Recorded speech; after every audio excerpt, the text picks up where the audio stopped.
We have AJ Rodriguez with us from Guadalupe Bank. Welcome. Thank you very much. We're happy to have you here. We're going to run through some questions. We just want to hear maybe some of your story about how you found your path into banking and kind of what led you to this. If I may start off first, let me say that I've been watching you guys at Texas Hill Country Advisors, and you've done a tremendous job, and you've got the entrepreneurial spirit. So when I heard that you wanted to interview me, I couldn't say no. But Thank you for that. I was started my banking career in 1980, and my lifelong dream was, like most kids, to be a cowboy rancher. And when I graduated high school, I actually was running a 25 section ranch, and there was a tremendous fire that came and burned part of the ranch, and it essentially had effect on me. And I decided to go to college. So after my first semester, I was pledged at a business fraternity, and I was serving some folks. And one of the men there was the local chairman of the bank. Back then it was Central National Bank in San Angelo, and he was also the chairman of the Shannon Hospital Board of Trustees. And so he asked me, he said, "Son, are you doing all right?" And I said, "No, Mr. Janelle, I just don't feel that I'm doing well." And so he took an interest in me, gave me his business card, asked me to set up an appointment with the executive assistant. And so fast forward, he wrote a letter and got me an internship with the U.S. Treasury. And it's a division that examines national banks, called the Control of Currency. And so I would go to school 6 months, and then I was actually a full-time bank examiner for 6 months. So when I graduated, it's just natural flow. And so fast forward about 4.5 years later, I took a position with what was back then InterFirst Bank out of Dallas, and then InterFirst Bank merged with Republic Bank, and then we were bought out by was North Carolina National Bank that later became Bank of America. And I decided that I needed to make a change to a more regional bank. I went down to South Texas and took a position as a credit officer lender. And 2 years later, in 1993, I became the CEO of a bank, and it's headquartered out of McAllen, Lone Star. And it was basically a community bank that had one location. And praise the Lord, we recruited a good team, had good economy, and we grew to 31 branches and 2.2 billion. So in 2012, I was completing my 20th year. We've been through the Great Depression. Actually, they call it a recession, the Great Recession, but it was a depression, if yes. Fair enough. Yeah, everybody remembers 2008. That's all they got to talk about. Yeah. Gilbert, we got stories. I still have nightmares. Yeah, it was another traumatizing part. It was all good, and praise the Lord. I guess I was like a God thing. I just he sent me another direction. So after 20 years of being the CEO, I retired on the anniversary of my 20th year, and beginning my 20th year. And my wife and I would go, she's from Mason, Texas. We would go through Fredericksburg. And so for 30 years, we dreamed and talked about retiring in Fredericksburg. So in 2012, after I retired, we moved and bought 100 acres and retired in Fredericksburg. And then we decided we wanted to do something. So we built this family restaurant called Backwoods. And there I met the founding chairman of Guadalupe Bank, a gentleman named Gary Roberts Sr. And anyway, fast forward some more. I did a consulting engagement for the bank in 2019. I liked what I saw because it was a community bank. It was community oriented. And so they said, "We'll sell you some stock if you agree to serve on the board." So I served my first 3-year term in 20, 21, 22. And then I started my second term in 3-year term in 23. And in 24, our then CEO of 8 years resigned. And so I was the only board member that had banking experience. So the board asked me to step in, and I knew about the bank. I knew about the customers. I knew about the team. So even though it was not my plan, here again, I just felt like there was some divine guidance. Here I am, and I'm having a good time doing it. And it's given me a lot to do, and to lead such a great team and have just such a great group of customers and a great community like Kerrville. And I really didn't know about how close the community was until the flood. And when I saw what was going on in the flood, I've never seen anything like that. It was just amazing. Yeah. Yeah. Thank you for sharing. That's a really interesting journey too, just to go from banking to opening a restaurant. It's a pretty interesting transition. Is that something that you always wanted to do that was in the back of your mind, specifically a restaurant? Or how did that kind of No, come so about? so my in-laws had a restaurant in Mason, Texas. It was a Mexican food restaurant, Zavala's, for years, over 40 Okay. years. And my brother-in-law was with them after he, I guess, graduated Soul Ross. And he had a pit barbecue special on Thursdays and all you can eat catfish on Fridays, and also did the kitchen at the local livestock auction. And so when my wife and I retired, he was in a transition period, and I was trying to build this building to generate some income. And so they approached me and said, let us do it. And I thought he wanted to do a Mexican food restaurant. I said, I don't know. He said, no, I'm thinking about back barbecue. And when he mentioned that, I knew there was only, like at that time, only one other barbecue place in Fredericksburg. So it was just natural. And so he's the pit master. And that's how I got into the restaurant business. Yeah, restaurant business is pretty brutal sometimes. Oh, Very Margins are cyclical. I tell also everybody I'm really not part of the restaurant. I'm just the landlord, because I saw my in-laws went through, but it's a good, honorable business, and serving good pit barbecue makes them, I guess, really feel good, and it helps the community. It brought another level of life to the community, and it's just my position at the bank. The reason I enjoy it is because I get up every morning and I see the American dream coming true, and guys like you and other people in the community, they're making it grow. Amen. and Backwoods barbecue is very good. It is. Families have been there. I'm- Food's excellent. Everybody should try it. I'm headed Just out to, I'm picking up barbecue from there on the way to Lake Buchanan this afternoon. Well, for our thank family. you. My family, and I together. appreciate that. Thank you so much. Yeah, yeah.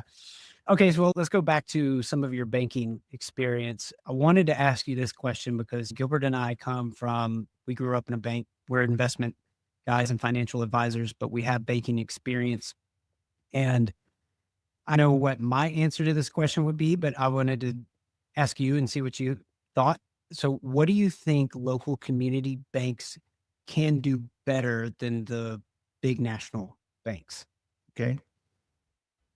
I think that there's at least 3 and possibly 4 pillars. The first is that because our bank was chartered back in 1983, the premise was that it was for locals by local. And then we went to a place where we said, this is your community, your bank. And now we say genuine Texas banking because it's authentic, because it's tied to community roots, to relationships. And we know the owners and their children and really generations. Yes. And with that, what it enables us to do is to be more responsive and active and more feeble in getting responses. Yesterday, I got an email from one of our officers who's talking about a loan deal, and a customer has to have a commitment letter by Monday. And so we're going to make it happen because we can, because our directors are local, because our decisions are made local. And not only that, but we want to, we don't look, last year, our officers made about 587 calls to existing customers.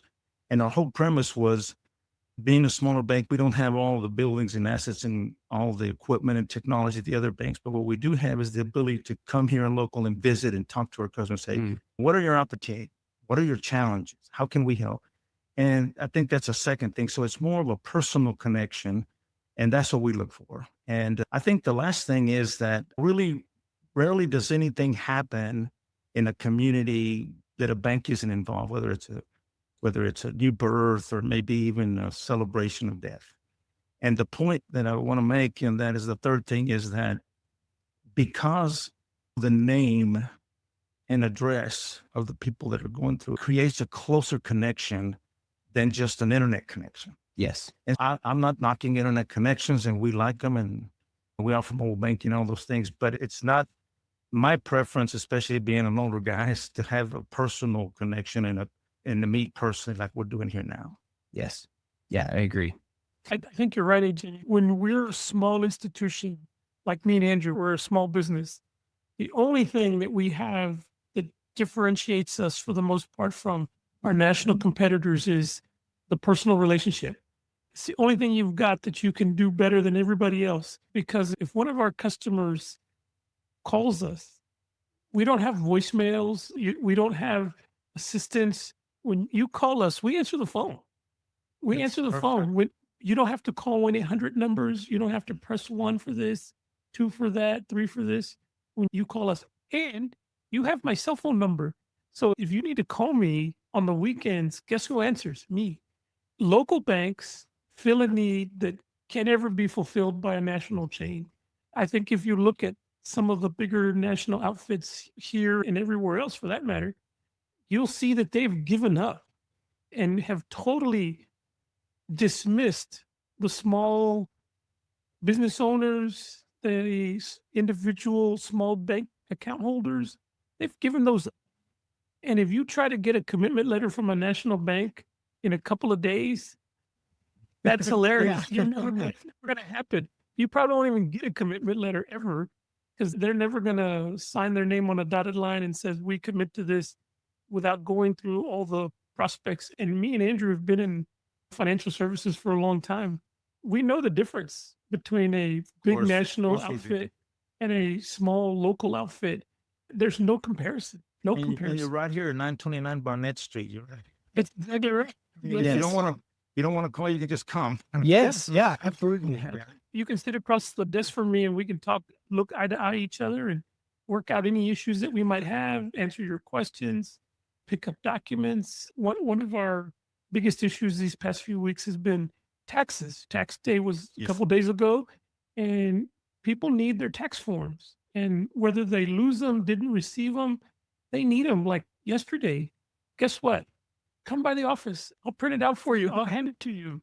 I even delivered 1099s to local accountants and said, here, this is for one of our customers, mutual customers, so you can take care of their taxes. People ask us for referrals. We give them all the time to financial professionals, mortgages, CPAs, all kinds of stuff. So when you deal with us, like when people deal with your bank, it's relationships, relationship driven.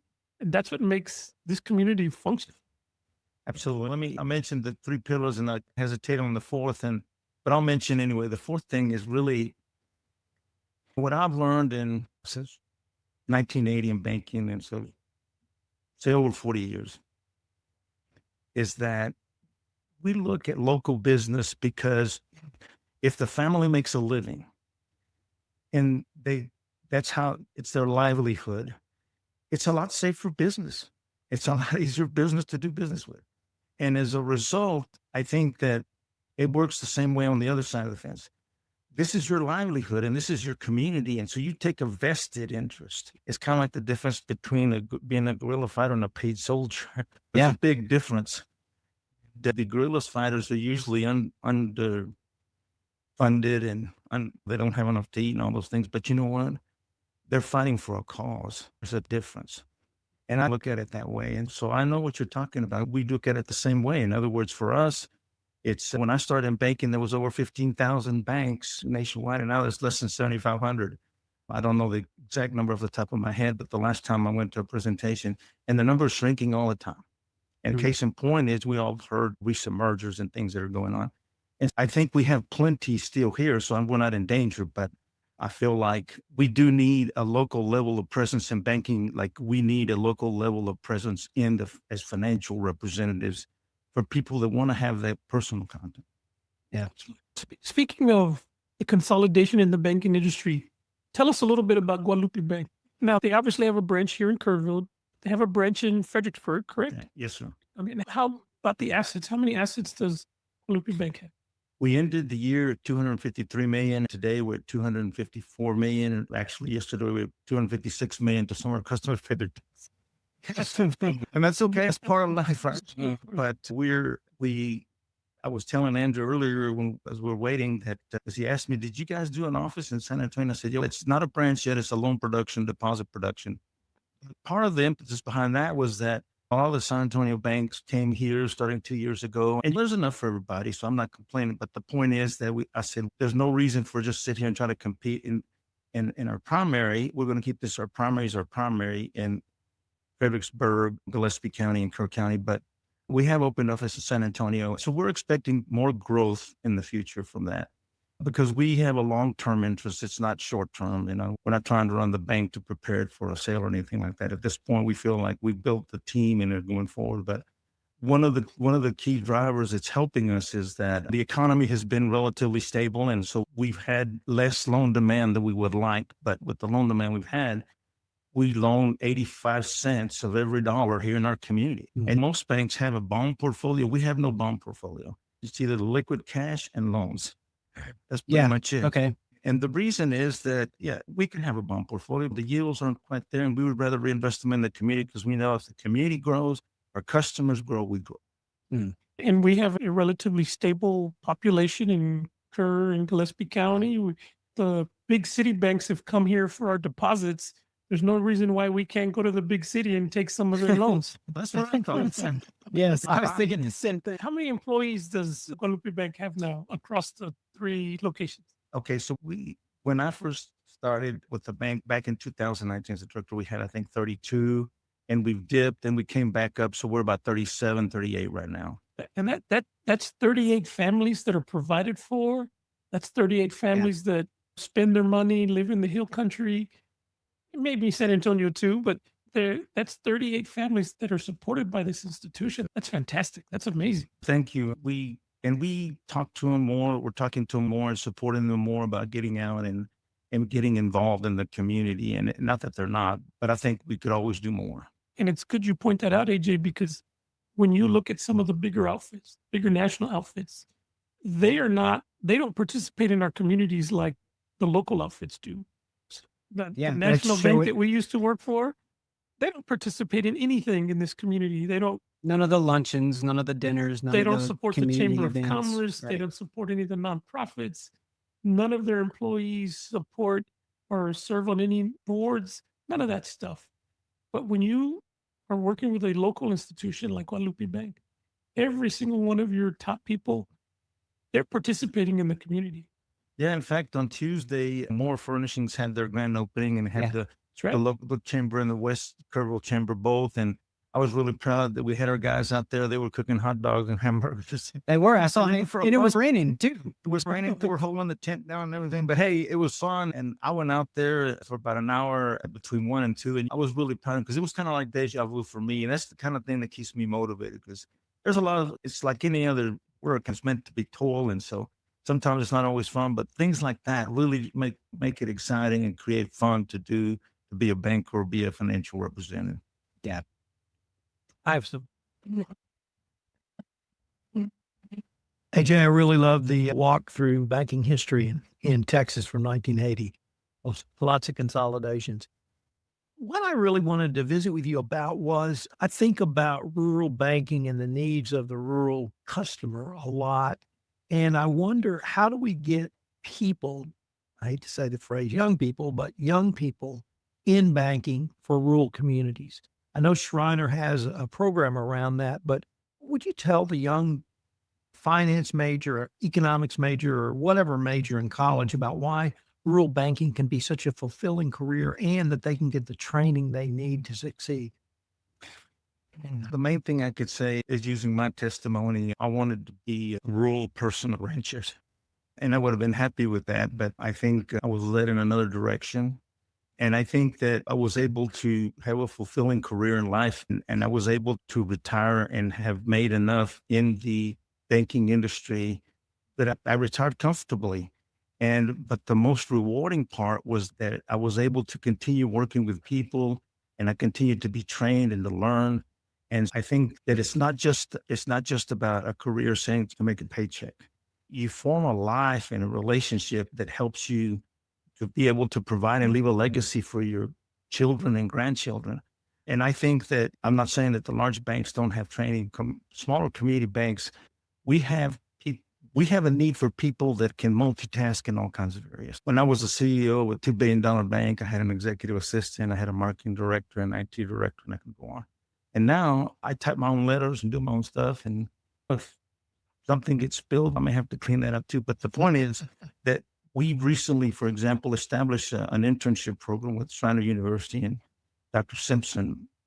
And our goal is the way our program works is we run students, as many as we can, from knowing the teller side, paying and receiving, opening new accounts, deposit operations, credit department, loan operations, over 18 months. So by the time they get through, they're officer material. And I feel like the pay is substantially higher from the start to the end. And then it's up to them. And so I think that I can say, speaking for myself, when I started, I put myself through college and I had student loans. And looking back now, it's been a very rewarding experience and career. And not so much because of the money, but because of the training and relationships. Is there anything in particular that makes you optimistic about your vision for the bank or the future of our community here in Kerr County, Gillespie County, Hill Country? Yes, I'll just name a few things. I mentioned earlier how the community came together during that time after the flood. I've never seen a community move and do things that were done here. And it was even more rewarding to see that people from all over the state and really the world. Yeah. But what I see is that things going on with new construction, and I see that the enrollment in schools is growing and they're building more schools. That means we got young kids. And I see weekends, I go out to watch my grandson, or one of my grandsons, play soccer here in Kerrville or Fredericksburg, and I see all the young families out there. And so what that tells me is there's a need for homes, there's a need for businesses, there's a need for retail, there's a need for services. And so essentially what I said earlier, what keeps me motivated is seeing that the American dream is still alive, not only here in Kerrville and Fredericksburg, but really our country has been through some turmoil, particularly after COVID, but it has bounced back, and I see the resiliency and I see more prominence of not only our cities and our state, but our nation worldwide. Yeah. And it's very validating to hear you say that for me personally, because I wouldn't have guessed that this area is an area where I could have landed in as a young professional and found a wife and a career and the American dream, essentially. But it did. The opportunity was here. And it's nice to know that opportunity still exists, even in more rural areas like this. And it's very validating to hear you say all that. So thank you. Appreciate that. And I certainly want to say that to the young people that may be listening, that if you've ever been discouraged from starting a business, don't be discouraged. Come talk to Andrew or Gilbert or Tom or me, and let us give you some input, because it's not easy, but starting a business is something that I wish I'd have done sooner. Yeah. So I've had a rewarding career, so I'm not complaining, but hey, starting a business is a lot of fun, and I've had a lot of fun with my family and doing that. Yeah. And you make a good point, AJ, because I was talking to my wife the other day and we were talking about the years when I used to work for a big national outfit. And she was asking, I wonder what things would be like if you were still working for those people. And I said, I can tell you right now, it's pretty easy. It'd be easier, because being a independent financial advisor, a small business owner, is hard. It's not the easiest thing in the world. You are your own IT person, you're your own HR. Yeah. Marketing department. You're your own marketing department. All of that. Yeah. Being a small business owner is not for the faint of heart. That doesn't mean you shouldn't do it, and at least try it once. And who knows, maybe it'll work out really well for you. It may not. But thankfully in this country, even when you fall down and fail, there's nothing that says you can't get up, dust yourself off, and try again. And that, I think, is what community banks do for local communities. They help people start businesses. They help people start over or start fresh and motivate them to keep going, because as you pointed out, Kerrville is growing. Gillespie County is growing slower than maybe the rest of the state, slower than maybe New Braunfels or Central Texas, but we're growing slowly, and that's good. It's good. Yeah. Steady growth. Good, steady growth. We've got a new development here in Kerrville opening up pretty soon. We've got new apartment complexes, even in Fredericksburg, some new development there. All of those things means that people are coming here, and those people that come here need banking services, retail services, education services. They're going to need everything that they would get otherwise. Now, do we have some challenges facing us? Of course. Water is our number one challenge, of course, for the whole Hill Country. But the local powers that be, or local government, working very hard to get past those issues. Will it be solved quickly? No, no, none of our challenges are ever solved fast, but they're working on it. We recognize the problem and we're doing everything we can. The local government is to make sure that we can move forward slowly. And so community banks like yours are the lifeblood of rural communities, and we need you because the national banks, is there a place for them? Yes. Are they necessary? Yes. Do they do their own duties and services for people? Yes, they do. But in this community, what works best is local. And I love what you guys are doing. And for all of our other local community bank friends, and me and Andrew have been around long enough that we know a few people at every local bank. Good for you. But we can tell you that the local community banks is where you get the service from. When somebody asks me and Andrew, hey, I'm looking for a new bank, where should I bank? You better believe that we don't tell them anything about a national bank. It's a local bank we're referring them to. And we don't just refer them to, oh, just go to the branch, visit with whoever. No, we give them a name, a phone number, and a business card usually There you go. of the person that they need to talk to. Call this person. Yeah. Whether it's a personal loan, a business loan, a mortgage, we hand you a card. And so the community bankers that we know are fabulous people. They do great work for our community, and we're thankful to have you. Thank you so much. And to put It's a been fun. cherry on top of this discussion, there was a comment on here, and forgive me if I don't pronounce your name right. It's either Lisa or Lissa. Niece said, all the things I rely on. She's referring to when you were talking about the bank. All the things I rely on in banking, so encouraging the leadership of it is such an important institute, expressing and practicing solid customer service, care, and service. I think it's just a testament to everything that you were saying about the bank and about local banks and the dynamic there, that you're actually here in person as the CEO representing the bank talking to us. We'd never get the CEO of a big national outfit out here. Yeah, exactly. Sorry about that. No, that's great. You're a much better interview than it would be. I think it's just a testament to everything that we've been talking about. All right, this one's supposed to be a fun question for you. Okay. All right. So, what is more challenging, running a bank, working cattle and horses, or keeping the barbecue place running smoothly? It's easy. That's an easy question. What is more fun? The barbecue place, with my brother and sister-in-law and my wife there, they do a great job, and I'm hardly even there. I give them financial advice from time to time. And then the horses, they're all like me, and that's challenging, and they require joint formula and all kinds of. In fact, I think I'd give them joint formula for him. I ought to be taking it myself. But so the bank is the biggest challenge because it has the most opportunity. And we were talking about our customers, and smaller banks, I guess the term small you got to define it. But for example, our customers have had, let's say last year we did 650,000 debit card transactions, our customer base. Okay.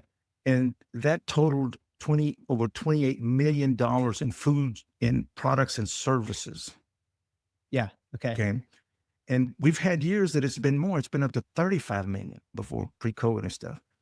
And so the point is that I have to try to keep an open mind about this, because the point is that our customer base may, quote, be small, but the effect, the multiplier, when you talk about 28 million, that's not small. Right. And so the point is that it just multiplies across this. So I see that there's a lot of opportunity there for more.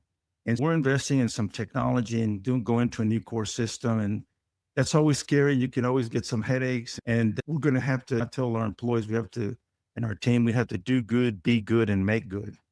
And so when things go wrong, we have to make good. But the point is that if we do that and we do it together as part of a community, I think that it helps. It's just rewarding to see when we get growth in new businesses, like the academy that came, and other new businesses open up around town, and not only here, but in Fredericksburg. Yeah. So it'd be the bank is the biggest challenge, but it's also because it's the biggest opportunity. Yeah. So I've never had an opportunity to get ahead or succeed if there wasn't a challenge. That's right. Yeah. Take her way in hand. That's right. For sure.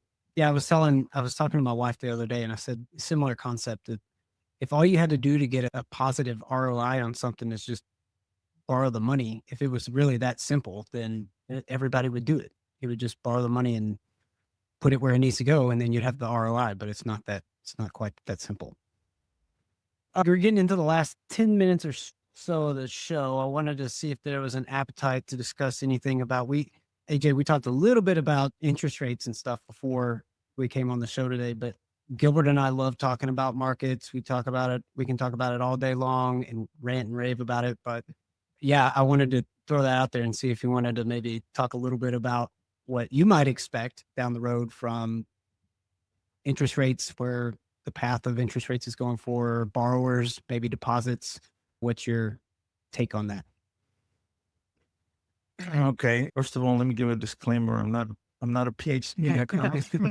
Neither. But It's financial advice. It is for Yes. information and educational But, purposes only. as a banker, I have probably a gene in my DNA that I always think interest rates are going to increase. And Yeah, that's fair. I've been it's kind of Mark Twain saying, I've lived a terrible life and part of it actually happened. You anticipate, but it never happens. So my point is that I see after the period where we were at near zero interest rates, it climbed 5 points. That was pretty devastating. And during that time that interest rates were zero, we were being told inflation is subdued. And I wasn't seeing it in my checkbook then. And I don't see it now. So that tells me that probably interest rates, like for example, the history of Wall Street prime, the average, it's been like down to 3% in 21, but the average has been 6%. Currently we're at 675, we're slightly above. On the other hand, the money that banks invest overnight, the federal funds, that average has been down in the, say, 460, and we're at 360 more or less right now. So that rate is lower. And so my point is in all this is that the Fed has this dual mandate to control prices and inflation and make sure that employment is stable. And I just feel I see there should be more upward pressure on interest rates. We had 3 25 basis point decreases at the end of last year. And really this year we had expected 2 or 3. And then they said, no, maybe 2. And now they're saying 1. And then now I think you said the consensus this morning is 0, no decreases. And I'm not sure what's driving that, but that doesn't make sense to me. On the other hand, inflation, the government reports say 2.4 or whatever. That's not what my checkbook says. And I'm not even including the fuel or groceries. I'm just saying everything else. I think inflation is realistically probably closer to 4.5 or 5% at least. And so what we're seeing is a slight uptick in unemployment. So all that said, I think we have a resilient economy. And I think that there's upward pressure on inflation. I don't think we're looking at the right number, but I think overall interest rates probably could stand to be, and I'm not saying that this is what I desire. I'm saying that just based historically on what's happening, it ought to be a little higher. But there's been various causes like tariffs they had their impact, and everybody wanted to keep interest rates lower. Maybe the Fed did because they didn't want to see, and they didn't really want to cause more inflation. Right. So the point is that interest rates didn't come down until the end of the year. Now, this thing that's going on in Iran and everything, I don't look at that as a military war. I look at it more as a financial war. Economic war. It's an economic war. And I don't want to digress here, but I feel like that's a whole different topic for another discussion. But I think we're expecting long-term, say short-term, I just feel like we might have one more rate cut, maybe not. Longer term, I just don't see, I think interest rates should be higher, but I don't see them going way high either. Sure. This is what we're looking at the bank, the way we're trying to manage the bank. I think the way we've talked about this is, I think one of the biggest drivers of a lot of the market volatility right now is that historically speaking, for decades, growth and inflation have been assumed to move in the same direction in tandem. So as growth picks up, inflation picks up, interest rates go higher. We haven't really seen any kind of real stagflation since the late 70s, early 80s, where growth is slowing and inflation is ticking up. And I think that's the capitulation we're going through right now. So it's a weird place to be in, because I think a lot of us that keep up with that on a day-to-day basis and kind of keep a pulse on the economy don't really know if we feel like interest rates should be higher. Maybe we're at a neutral rate. Should they be a little lower? And I think what's driving a lot of that disconnect is the fact that we're not really sure about what's happening with growth.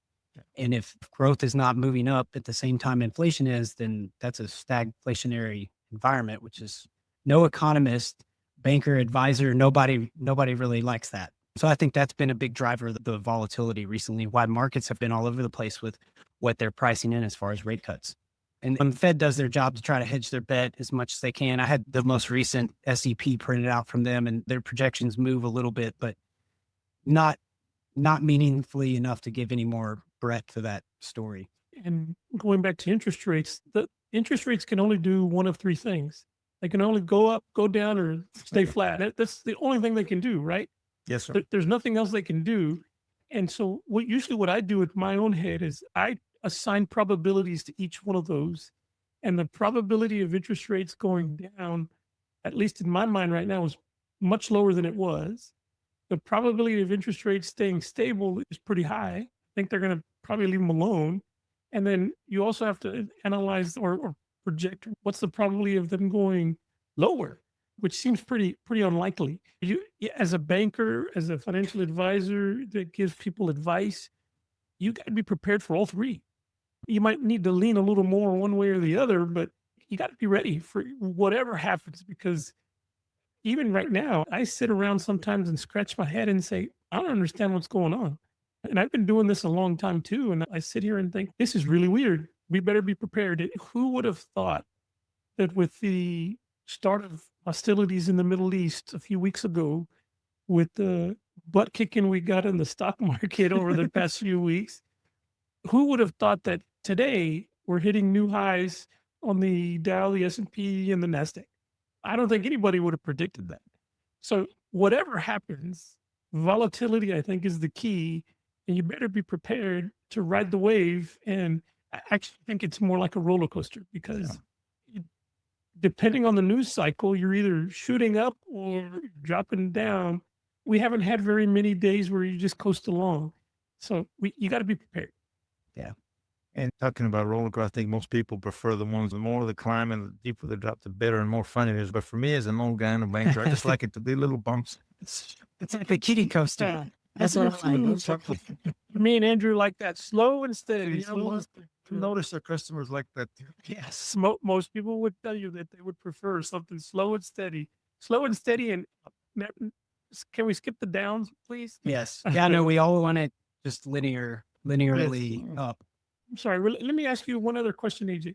What other services does Guadalupe Bank offer? And obviously depository accounts, time deposits, lending on a personal and business level. But what other services does Guadalupe Bank offer? We've added some services since we came on board. We have a savings account that's currently pays 3.25%. That's for customers that bank with us. And then we're in process of developing and actually rolling out probably by the end of the month, what we call a Patriot Cash Reserve account to celebrate the 250th independence. Thank you. And basically the way it works is it'll pay, it's tied to a Fed funds index, adjustable quarterly, but basically over 75,000, it'll pay 1.6. And once you get to 250 and over, it'll pay 2.6 in a checking account. Wow. And we implemented some products where after the flood, where we can do some loans that to people that have higher debt to incomes and less, their loan to values are a little bit higher, because we hooked up with an insurance company, and these loans are generally in the range of about 100, 150,000. But then we also can offer some unsecured loans for home improvement and people that just need an air conditioner or whatever. They don't want to liquidate their CD. So we have those loans, and they're essentially up to 10,000 unsecured. So we're offering those loans to help people recuperate from all that. And then I guess finally, one of the things that we have in our checking accounts is we added a cash reserve, actually a cash rewards program, where if you have direct deposit and you have e-statements, and you either do one of two things, either have 3 mobile transactions, inter-account transactions or external transactions, or 7 debit cards, then we pay $5 a month or $10 a month for personal checking. And so essentially what we're trying to do is lean to the customer and give something back. Yeah. And I mentioned earlier that we're implementing a new core system because it'll have essentially a very advanced or more advanced online banking, and we'll have some other security and cyber protection items, including positive pay and some other things like that to help, because there's a lot of cyber fraud and check fraud going on right now. Yes. And we're investing heavily to make sure that we keep our customers fraud and on debit cards, credit cards, everything. For example, I didn't really even know this because I'd been out of bank for a while, like the swipe and insert cards, they don't have the same level of protection that a card does that you tap, because it has a more advanced security. So we're switching to those cards, and we're doing all those things to help protect not only the bank, but especially our customers. Okay. All right. Yeah. Good question. I think that's a great spot to end on. Did you guys have any final comments, closing notes? Tell us a little bit of your locations. I know where the location is here in Kerrville. I know where it is, but everybody might not. Can you tell us the address and how to contact you? Yes, sir. So here in Kerrville, we're at the 1309 Bandera, out on the Bandera Highway. You can be happy to give you my phone number is 830-792-1968. That's probably the best thing I can do, but you can also obviously find us online, GuadalupeBank.com. Excellent. And so we're on Adams Street, just north of HEB there in Fredericksburg. And then we also have an office in Comerica Tower in San Antonio. There's a loan production office, deposit production that I mentioned will be a branch probably late in the third quarter of this year. And where is that located at? What street? You said Comerica Tower, but where's that at? It's San Pedro. On San Pedro. Yeah. Okay. San Pedro, 410. It's San Pedro, just north of the airport in Bitters. It's San Pedro. It's actually 281 in Bitters. Okay. 281 in Yes, Bitters. I know I where want it to say, is. I'm sure Gilbert does. Yes, He's like Big old glass building, and we're sweet there. Yes, I think I anytime know that we go to San Antonio and have meetings or anything like that, I don't even have to use my GPS. I just use Gilbert. He knows. He grew up there, so he literally knows all the back where it is. Born and streets. raised there. Yeah. Listen to- Well, you make a phone call from, hey, I'm lost, Gilbert. Security range. Just tell me the name of the street, what block you're on. Thank you, AJ, for being with us today. Yeah, thank I you. appreciate you guys having me. Thank you so much. Yeah. Of course. And thank you, Louis, to allowing us to host the show for you. Hopefully we did you justice. Hope all of you guys, thank you